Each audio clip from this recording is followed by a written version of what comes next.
Albert Einstein famously remarked in a conversation with Werner Heisenberg, he said, you know, in the West we've built a beautiful ship and in it has all the comforts. But actually the one thing that it doesn't have is a compass, and that's why it doesn't know where it's going. This paradox of our times was propounded by the Dalai Lama when he said we have wider freeways but narrower viewpoints. We have taller buildings but shorter tempers. Will Smith said that we spend money we haven't earned on things we don't need to impress people we don't like.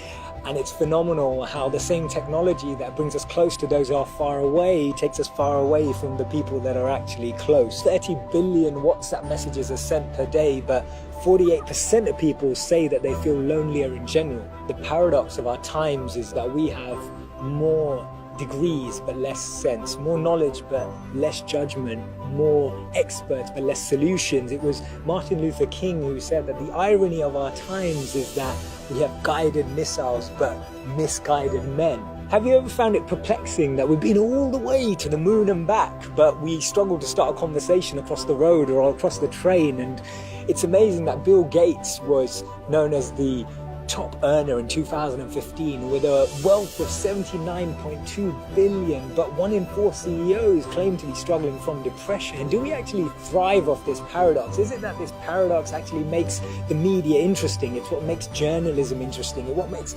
politics interesting. It's what makes television interesting. Is this paradox actually what we feed off and what we live off and what we talk about and discuss in our circles?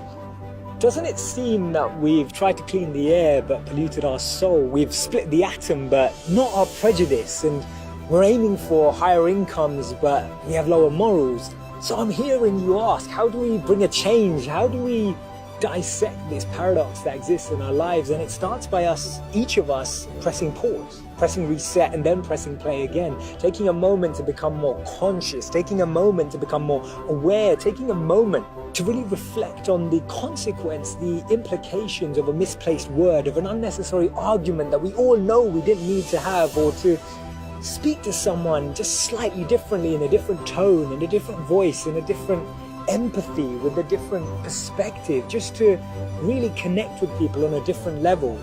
This thinking out loud started from Albert Einstein, and I'll track back to him when he actually said that the problems we have today can't be solved with the same thinking we used when we once created them. So actually we need to research alternative teachings. We need to dig into those ancient books of wisdom. We need to go back to understanding if there's anything written in those creased pages of time that can actually reveal more knowledge and more wisdom of how we can transform our experience of light today. Otherwise, this paradox means that every step forward we take, we're taking 3 backwards every time.